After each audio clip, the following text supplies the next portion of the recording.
అందుకే చెప్తున్నాను ప్రేమ్, మేనేజ్మెంట్ ఇంకా ఆగదు. వీళ్ళు కూడా ఇప్పట్లో ఫీజు కట్టలేరు. అన్ని రోజులు మేనేజ్మెంట్ ఆగుతుందా? ఒక ప్రొఫెసర్గా నువ్వే చెప్పు. నా చేతుల్లో కూడా ఏమీ లేదని మీకు అర్థమైంది కదా. ప్లీజ్ ఇంటికి వెళ్ళండి. ప్లీజ్ వెళ్ళండి. సార్ సార్ ఒక్క నిమిషం సార్.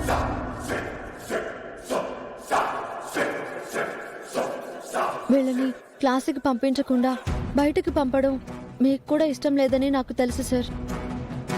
మీరు ఆ మాట అన్నారు అని అంటే మీ సిచ్యువేషన్ని నేను అర్థం చేసుకోగలను. కానీ నా రిక్వెస్ట్కి మీరు ఒక్క హెల్ప్ చేయాలి సార్. Please sir. చామంతి, ఎవరంత రిక్వెస్ట్ చేసినా వీళ్ళందరూ ఫీజులు కట్టందే మేనేజ్మెంట్ ఒప్పుకోదమ్మా.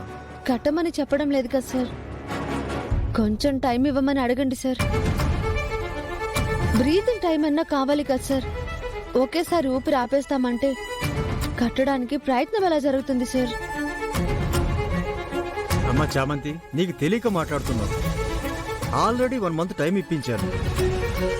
ఎప్పటికి కడతారో కూడా వాళ్ళకే క్లారిటీ లేదమ్మా. పాపం వాళ్ళ పేరెంట్స్ పరిస్థితి అది.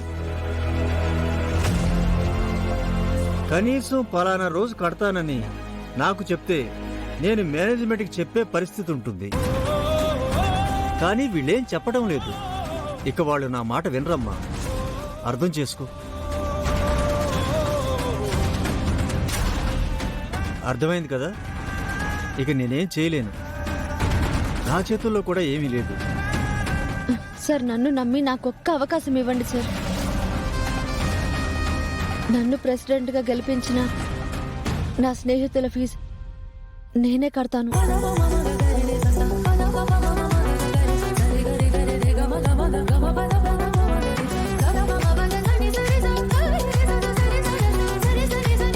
నువ్వేలా కడతావు చామంతి? అలా అడగండి సార్.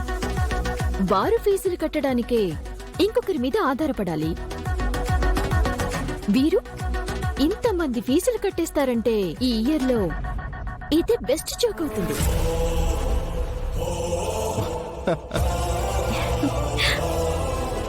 ఇలా నవ్వే నిన్న నవ్వుల పాలయ్యారు.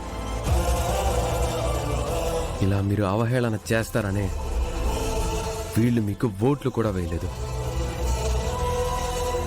సరే సార్, చామంతికే వేశారుగా, అనుభవించమనండి.